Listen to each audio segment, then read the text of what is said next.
Hello my dear student, आज आपण lipid metabolism यामधला बायोसिंथेसिस ऑफ फॅटी ॲसिड यामधला सेकंड पार्ट पाहणार आहोत.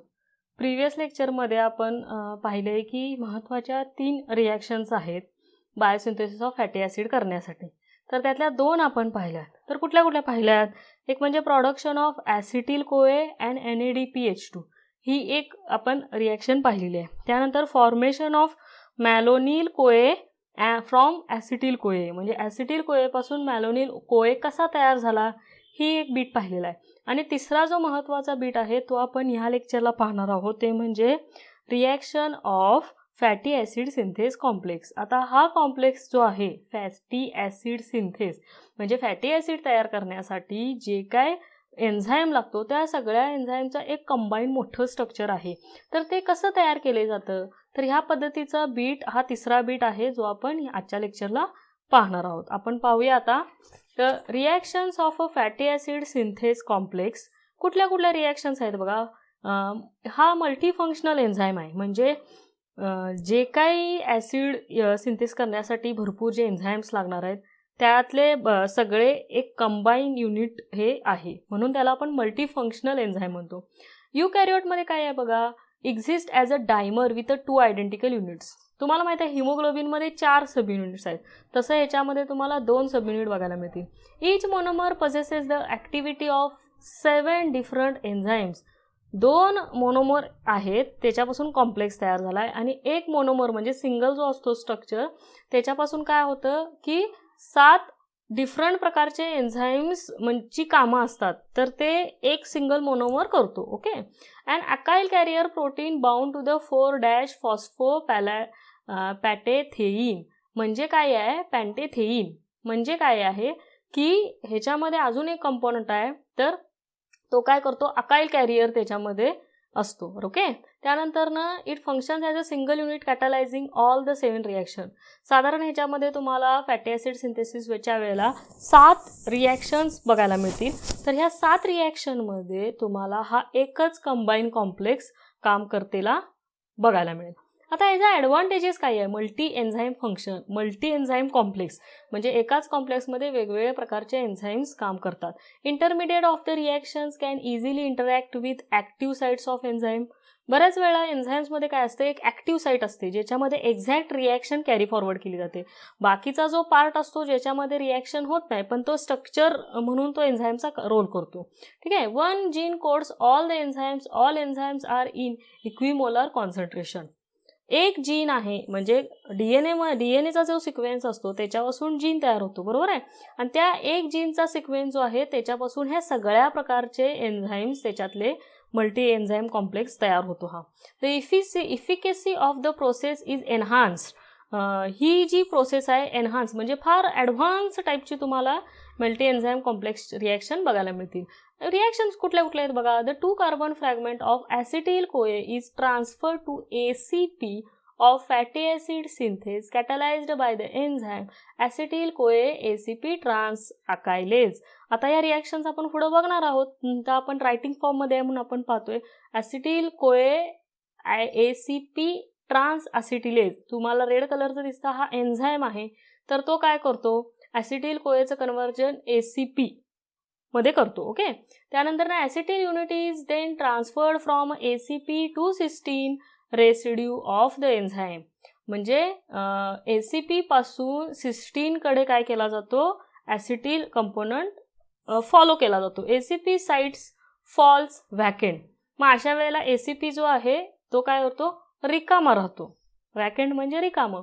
The enzyme मॅलोनिल CoA ACP ट्रान्सॲसिटिलेज transfer मॅलोनेट from मॅलोनिल कोए टू बाइंड्स टू ACP. मॅलोनेट पासून ॲसिटिल ACP ट्रान्सलोकेट काय आहे तो शिफ्ट होतो. म्हणजे थोडक्यात काय आहे, तुम्हाला ह्या कंपोनंटपासून त्या कंपोनंटला एक एक कंपोनंट शिफ्ट होत जातात. Acetyl unit attach to cysteine is transfer to malonyl group bound to the ACP. Acetyl group जो आहे तो काय करतो, is transfer to the malonyl. Malonyl ग्रुपचं जो स्ट्रक्चर असतं केमिकली, ॲक्च्युली आपण कुठल्याही रिॲक्शन केमिकली पाहत नाही, कारण की आपल्याला ज्या रिॲक्शन्स पाहतोय तो आपल्याला फक्त ते थेरॉटिकली आहेत, त्यामुळे तुम्हाला त्या तशा पद्धतीनं समजून घ्यायचे आहे. ठीक आहे. मॅलोनिल मोइटी लॉसेस किंवा loses CO2 which was added by acetyl CoA carboxylase. तुम्हाला माहिती आहे ॲसिटिल कोए बऱ्याच वेळा ॲडिशन करताना CO2ची वगैरे गरज लागते. तर अशा वेळेला ॲसिटिल कोए कार्बॉक्झिलेज जेव्हा ॲक्ट करत जातो त्यावेळेला CO2चं काय होतं, त्या रिॲक्शनमधनं CO2 बाहेर पडतो. CO2 is never incorporated in the fatty acid carbon chain. मग कधीही जो फॅटी ॲसिड तयार करण्यासाठी म्हणा CO2ची कधीही इन्कॉर्पोरेशन होत नाही. फक्त त्याचं मे बी तो बाहेर जाऊ शकतो पण त्याचं इन्कॉर्पोरेशन म्हणजे ॲडिशन त्याची कधीच होत नाही. The decarboxylation is accompanied by a loss of free energy which allows the reaction of a proceed forward. बऱ्याच वेळा जेव्हा CO2 आपल्या त्या रिॲक्शनमधून कुठलीही रिॲक्शन असू दे CO2 जेव्हा बाहेर पडतो त्यावेळेला त्या प्रोसेसला आपण डिकार्बॉक्झिलेशन म्हणतो. आणि हे करत असताना 101% एनर्जी बाहेर पडते, जी एनर्जी पुढच्या कुठल्या तरी रिॲक्शनमध्ये वापरली जाते. It is catalysed by a beta keto acyl ACP synthase. ही जी रिॲक्शन आहे ही रिॲक्शन करण्यासाठी हा एन्झाईम लागतो. Beta keto acyl ACP reductase reduces keto acyl group to hydroxy acyl group. आता ह्याच्यामध्ये ग्रुपचं शिफ्टिंग आहे थोडक्यात, म्हणजे एकापासून दुसरीकडे. The reducing equivalents are supplied by a NADPH. जो रिडक्शन होणार आहे H+चं तर हे सप्लाय करण्यासाठी NADPH सुद्धा तिथं प्रेझेंट असतो. Beta hydroxy acyl ACP undergoes dehydration. Dehydration होत असताना तुम्हाला माहिती आहे की त्यातला H+ निघून जातो. A molecule of water is eliminated and the double bond is introduced between alpha and beta carbon. ह्याच्यामध्ये डबल बॉन्ड होतो म्हणजे C डबल बॉन्ड C तुम्हाला बघायला मिळेल आणि ह्याच्यामध्ये H2O मॉलिक्यूल रिलीज झालेला बघायला मिळेल. A second NADPH dependent reduction catalyse म्हणजे नेहमी लक्षात ठेवायचं ब्रेकडाऊन असतं by enoyl ACP reductase. ACP reductase काय करतो, नेहमी बॉन्ड ब्रेकडाऊन करण्यासाठीच असतो. Occurs to produce acyl ACP. Enoyl ACP converted into the acyl ACP. The 4 carbon unit attached to the ACP is butyryl group. Okay, म्हणजे हा जो ACP आहे तो बिट्रिल ग्रुप जो आहे त्या ठिकाणी हा ग्रुप अटॅच असतो. The carbon chain attached to the ACP is transfer to cysteine residue. ACPला जो कार्बन ग्रुप असतो तो त्याचं परत इथं सिस्टीनला अटॅच झालेला आहे. And the reaction of malonyl CoA ACP trans acetylase and enoyl ACP reductase are repeated 6 more times. ह्या ज्या रिॲक्शन्स आहेत ह्या साधारण 6 वेळा तरी रिपीट होतात. म्हणजे सुरुवातीला जे आपण मगापासून 3-4 रिॲक्शन्स पाहिल्या तर त्या रिॲक्शन काय होतात सतत रिपीट, म्हणजे ॲसिटिल कोए किंवा CO2 निघून जाणं. या रिॲक्शन तुम्हाला 6 वेळा साधारण बघायला मिळतील. Each time the fatty acid chain is lengthen by a 2 carbon unit obtained from a malonyl CoA. जेव्हा मॅलोनिल कोएची ॲडिशन होते त्या स्ट्रक्चरमध्ये तेव्हा प्रत्येक रिॲक्शनमध्ये साधारण 2 कार्बन ॲटमची ॲडिशन होते आणि अशा पद्धतीनं फॅटी ॲसिडची चेन आहे ही इलॉंगेटेड होत जाते. तुम्हाला माहिती आहे कार्बोहायड्रेट, प्रोटीन आणि लिपिड्स ह्याच्यामध्ये लिपिडचं जे स्ट्रक्चर आहे त्या लिपिडमध्ये साधारण त्याची जी लेंथ असते ती फार मोठी असते आणि ही लेंथ मोठी करण्यासाठी चेन इलॉंगेशन करण्यासाठी अशा पद्धतीनं प्रोसेस केल्या जातात. At the end of 7 cycles the fatty acid synthesis is a complete and alpha 16 carbon fully saturated fatty acid namely palmitate bound to the ACP is produced. लास्टची जी reaction आहे जी 7th वाली असती त्या रिॲक्शनच्या वेळेला काय होतं की फॅटी ॲसिड स्ट्रक्चर जे आहे ते कम्प्लीट होते, म्हणजे तिचं जेवढं तो फॅटी ॲसिडचं स्ट्रक्चर असतं तेवढं पूर्ण तयार होतं आणि हा सॅच्युरेटेड फॉर्ममध्ये फॅटी ॲसिड तयार होतो. त्याला जे नाव आहे palmitate bound to ACP is a produced. Okay, तर त्याला पामिटेट साधारण आपण म्हणतो. The enzyme palmitoyl thioesterase separates from palmitate from a fatty acid synthase. ह्याच्यापासून हा जो एन्झाईम आहे म्हणजे पामिटेट तयार करण्यासाठी पामिटॉइल थायोइस्टरेज ह्या नावाचा एन्झाईम लागतो आणि हा एन्झाईम सुद्धा जेव्हा फॅटी ॲसिड सिंथेसिस होतो किंवा पामिटेट हे लास्ट कंपोनंट तयार होतो त्यावेळेला हा एन्झाईम सुद्धा निघून जातो. दिस completes the synthesis of palmitate. Actually palmitate हे लास्ट प्रोडक्शन आहे. फॅटी ॲसिड जेव्हा तयार कंप्लीट होतं तेव्हा त्याचा लास्ट प्रोडक्ट असतो तो palmitate असतो.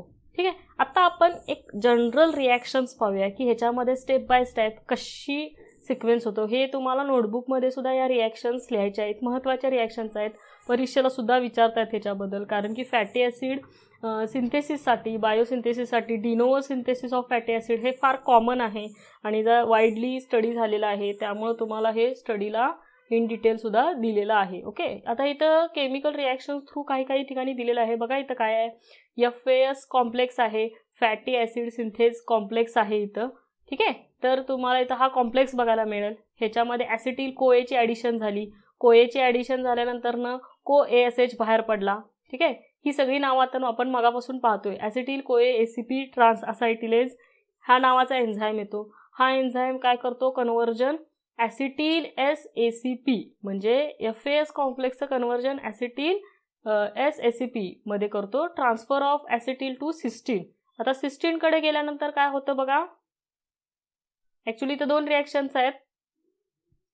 जो म्हणजे ॲसिटिल SACP जे आहे, transfer of acetyl to cysteine जेव्हा हे होतं, ह्याच्या वेळेला तुम्हाला इथं 2 रिॲक्शन्स बघायला मिळतील. एक म्हणजे ॲसिटिल S एन्झाईम आणि दुसरा आहे तो मॅलोनिल कोएन्झाईम. आणि मॅलोनिल आणि ॲसिटिल S कॉम्प्लेक्सचं कॉम्बिनेशन होऊन परत इथं CO2 बाहेर पडतो, ASH. आणि ह्याच्यामध्ये जो एन्झाईम असतो तो म्हणजे मॅलोनिल कोए ACP ट्रान्स अकायलेज. आणि ह्याच्यापासून जे कंपोनंट तयार होतो कॉम्प्लेक्स, त्याला अकाइल मॅलोनिल एन्झाईम असं आपण म्हणतो. ह्या नंतरनं पुढं गेल्यानंतरनं काय होतं बघा, ह्याच्यावरती जो एन्झाईम काम करतो तो म्हणजे beta keto acyl ACP synthase. ACP synthase करण्यासाठी इथं सुद्धा CO2 बाहेर पडलेला आहे. ह्याचं कन्व्हर्जन कशामध्ये झालंय, beta keto acyl ACP. Okay, तर ह्याची ॲडिशन झालेली आहे त्यामुळं, आणि CO2 बाहेर पडलेला आहे, तर बीटा किटो अकाइल ACP तयार झालेला आहे. त्यामध्ये तुम्हाला इथं पुढे बघायला मिळेल NADH converted into NADH2 converted into NAD. म्हणजे इथं काय झालं, डिहायड्रेशन झालं. H2 रिॲक्शनमध्ये काय केलं, ह्यानी H2 इथं दिला. ओके, त्याच्यामध्ये तुम्हाला बघायला मिळेल, ह्याच्यामध्ये तुम्हाला बघायला मिळेल जो एन्झाईम आहे तो म्हणजे beta keto acyl ACP reductase. Okay, त्याच्यापासून जो तयार होतो तो म्हणजे बीटा हायड्रॉक्सी अकाइल ACP हा तयार होतो. आता बीटा हायड्रॉक्सी अकाइल ACP जो आहे, तर या ACP मध्ये साधारण तुम्हाला इथं खाली H2O रिलीज झालेला बघायला मिळेल. आणि H2O रिलीज झाल्यानंतरनं जो एन्झाईम महत्त्वाचा आहे तो म्हणजे beta hydroxy acyl ACP डिहायड्रक्टेज. Okay, जो कंपोनंट तयार होतो त्या पद्धतीचंच एन्झाईम तुम्हाला इथं साईडला बघायला मिळेल. ह्याचं जे कन्व्हर्जन आहे ते म्हणजे ट्रान्स इनोल ACP नावाचं स्ट्रक्चर इथं तयार होतं. परत आणि NADH एक एनर्जी द्यावी लागली आणि ह्याच्यातनं NADP तयार झाला. इनॉल ACP रिडक्टेज नावाचा एन्झाईम इथं काम करतो. आणि त्यानंतरनं जे कंपोनंट तयार झाला तो म्हणजे अकाइल ACP म्हणजे बट्रेल ACP नावाचं स्ट्रक्चर इथं तयार झालेलं आहे. त्यानंतर पुढं तुम्हाला transfer of carbon chain from ACP to सिस्टीनला हा ACP कंपोनंट शिफ्ट केलेला आहे आणि त्यामुळं अकाइल S एन्झाईम नावाचं स्ट्रक्चर इथं तयार झाले. आणि ह्या रिॲक्शन साधारण 2 ते 6 वेळा ह्या रिपीट्स होतात, म्हणून इथं तुम्हाला इथं 6 वेळा ॲरो बघायला मिळतील. म्हणजे ज्या वरच्या तुम्ही रिॲक्शन ह्या सगळ्या पाहिल्या, त्या रिॲक्शन्समध्ये इथं सगळे एन्झाईम्स तयार होतात. हे बघा, ट्रान्स असायटिलेज हे एन्झाईम्स आहेत, लक्षात घ्या. आणि हे एन्झाईम्स तयार करण्यासाठी मल्टी फंक्शनल प्रोसेस होत असते. आणि हे होत असताना तुम्हाला लास्टला इथं 6 वेळा रिॲक्शन झाल्यानंतरनं तुम्हाला एक कॉम्प्लेक्स स्ट्रक्चर बघायला मिळेल. त्याला पामिटॉइल थायोइस्टरेज नावाचा जो आहे एन्झाईम तिथं ॲक्ट केला जातो.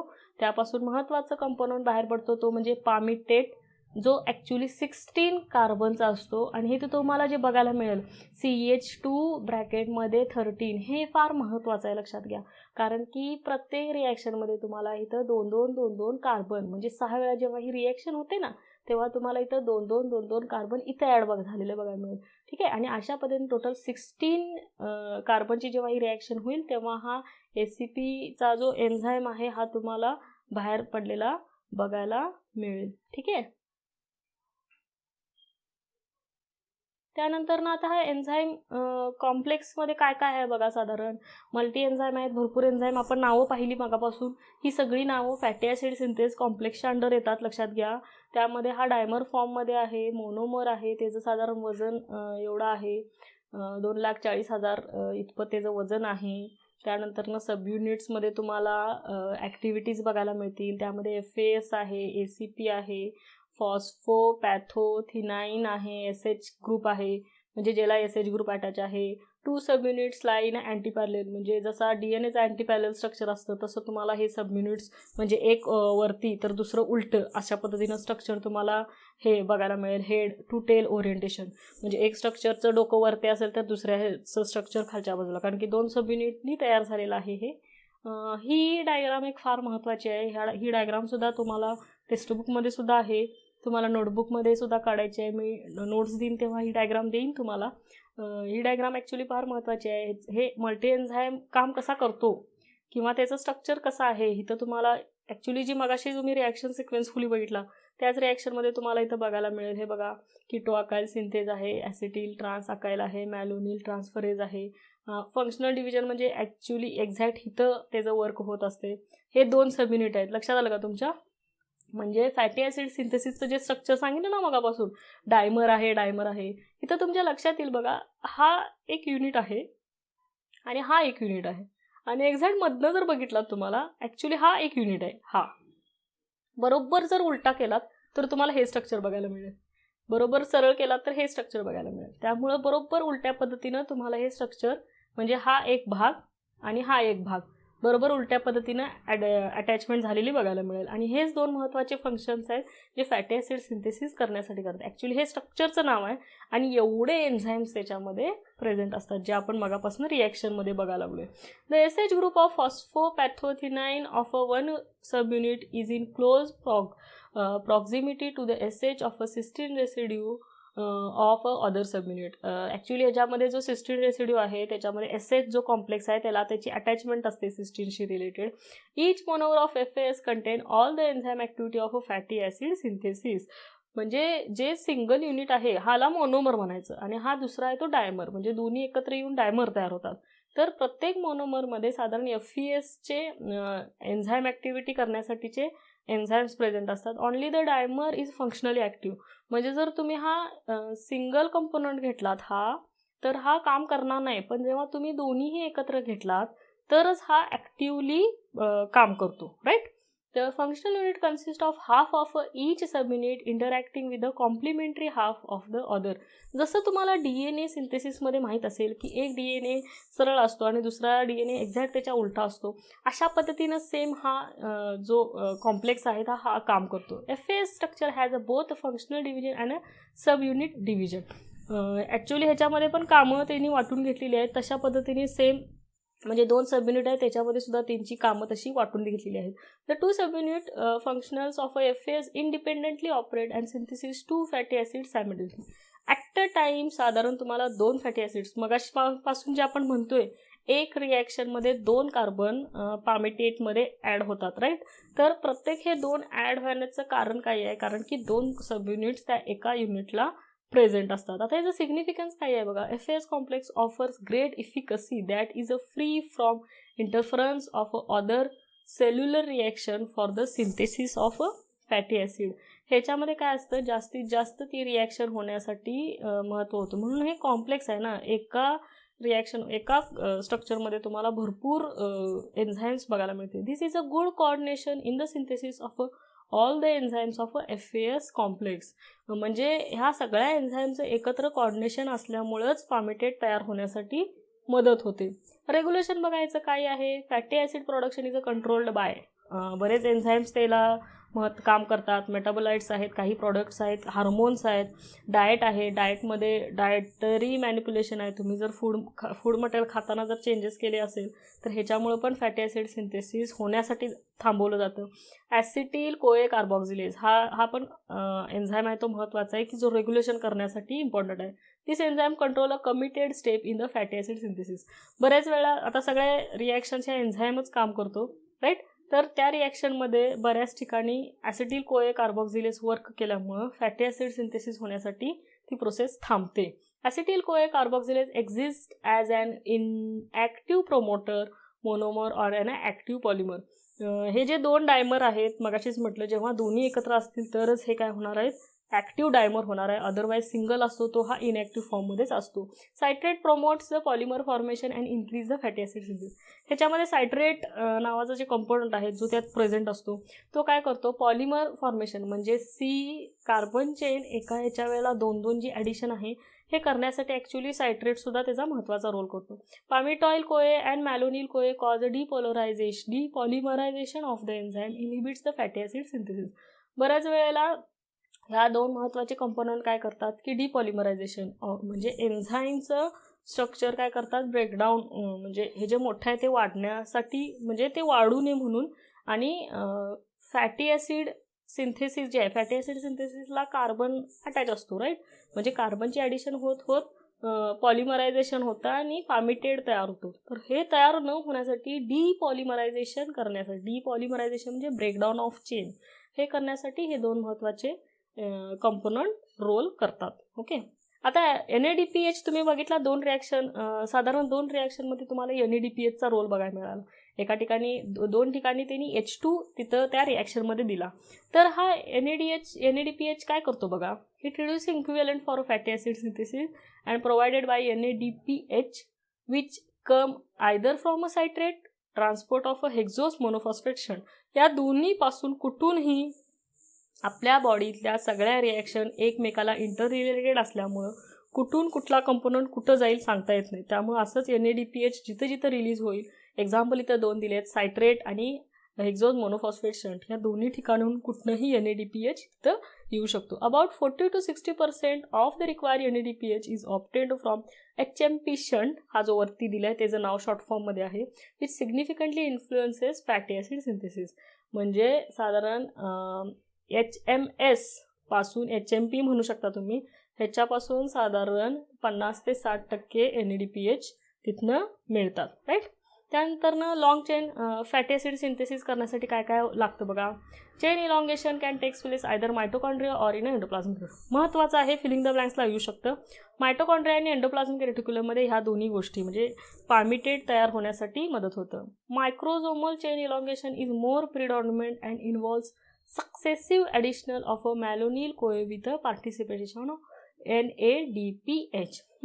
मायक्रोझोमल चेन इलॉंगेशन म्हणजे प्रत्येक रिॲक्शनला दोन दोन दोन दोन दोन दोन कार्बन अटॅच होत असताना त्याला मायक्रोझोमल चेन इलॉंगेशन म्हणजे छोट्या छोट्या प्रमाणात हे सिक्वेन्स वाढत होतो म्हणून त्याला मायक्रोझोमल चेन इलॉंगेशन म्हणतात. त्यानंतर बघा, specific group of enzyme elongases bring about fatty acid chain elongation. Chain elongation करण्यासाठी टिपिकल पद्धतीचे एन्झाईम लागतात जे आपण मगाशी पाहिले. The mitochondrial chain elongation is almost the reversible of a beta oxidation of a fatty acid. Beta oxidation actually हा next beat आहे आपला फॅटी ॲसिड मेटाबॉलिझममधला, किंवा तुम्ही लिपिड मेटाबॉलिझम म्हणू शकता, त्यातला नेक्स्ट बीट आहे. त्यावेळेला आपण हा इन डिटेल पाहणार आहोत बीटा ऑक्सिडेशन म्हणजे काय. Okay, acetyl CoA molecules are successively added to fatty acid to lengthening the chain. Acetyl CoA मध्ये ॲड केल्यामुळं काय होतं, CO2 ॲडिशन होण्यासाठी मदत होते. ठीक आहे. त्यानंतर ना the reducing equivalents are derived from NADPH. म्हणजे जे H2 रिलीज आपल्याला करायचे आहे ते H2 रिलीज कुठून होणार आहेत, तर NADPH काय करतो, तो रिलीज करतो. ओके स्टुडंट, आपण फॅटी ॲसिड सिंथेस कॉम्प्लेक्स पाहिलेला आहे. हा थोडासा आपला पूर्ण जो पेपरच आहे हा ॲक्च्युली पूर्ण बायोकेमिस्ट्री टाईप आहे. म्हणजे तुम्हाला वाटेल सगळं केमिस्ट्रीच मी शिकवालो आहे की काय, म्हणूनच मी ॲक्च्युली ह्याच्यात जास्त रिॲक्शन्स घेतलेल्या नाही आहेत. म्हणजे तुम्हाला ते साधारण एवढं वाटू तरी नाही की ते निदान केमिस्ट्रीचं लेक्चर आहे, तुम्हाला ते झुलॉजिकल व्ह्यूनं वाटावे म्हणून साधारण मी म्हणजे फक्त त्या एन्झाईम्सची नावं घेतलेली आहेत. ॲक्च्युली त्याचं केमिकल स्ट्रक्चर नाही घेतलेलं आणि तुम्हालाही ते इन डिटेल नाही आहे. ह्याच्यामध्ये बरेच डिटेल बीट आहेत. म्हणजे तुम्हाला स्टडीला ॲक्च्युली तो फार छोटा आहे, ह्याच्यापेक्षा पण बायोसिंथेसिस लिपिड ॲसिड फार मोठा आहे प्रत्येक बीटमध्ये. आता फॅटी ॲसिड सिंथेस कॉम्प्लेक्स जर स्टडी करायला गेलात तर त्याच्यामध्ये अख्खा एक पेपर होऊ शकतो, इतका मोठा बीट आहे तो. पण आपल्याला फार शॉर्टमध्ये घ्यायचा आहे, त्यामुळं मला जेवढं शक्य असेल आणि जेवढं तुम्हाला गरजेचं आहे तशा पद्धतीनं मी हा व्हिडिओ तयार केलेला आहे. तो बघा, ती रिॲक्शन एकदा तुम्ही ती नोटबुकमध्ये लिहा, पूर्ण आहे ती, आणि मग त्या रिॲक्शनचा बीट तुम्ही तो वाचा किंवा बघा. म्हणजे आणि तो हा व्हिडिओ त्यानंतर पहा, म्हणजे तुमच्या लक्षात येईल की actually fatty acid synthase complex काय प्रकार आहे. जेव्हा तुम्ही रिॲक्शन लिहिल्यानंतर 101% तुम्हाला फॅटी ॲसिड सिंथेस कॉम्प्लेक्स समजणार आहे. ते रिॲक्शन लिहून काढा. लिहिल्यानंतर ना तुम्ही ते रिॲक्शन्स वाचा आणि मग हा नंतर बीट व्हिडिओ परत एकदा बघा. 100% तुम्हाला हा बीट समजणार आहे. परीक्षेला ह्यातलं म्हणजे लिपिड मेटाबॉलिझममधलं बीटा ऑक्सिडेशन म्हणा किंवा फॅटी ॲसिड सिंथेस कॉम्प्लेक्स ह्यातलं काही ना काहीतरी येतंच. त्यामुळं तुम्ही 100% हा बीट चांगलाच करणार आहात, त्यात काय वाद नाही. Okay, thank you student. हा व्हिडिओ सगळ्यांनी बघायचा आहे आणि बघून झाल्यानंतर रिप्लाय द्यायचा आहे.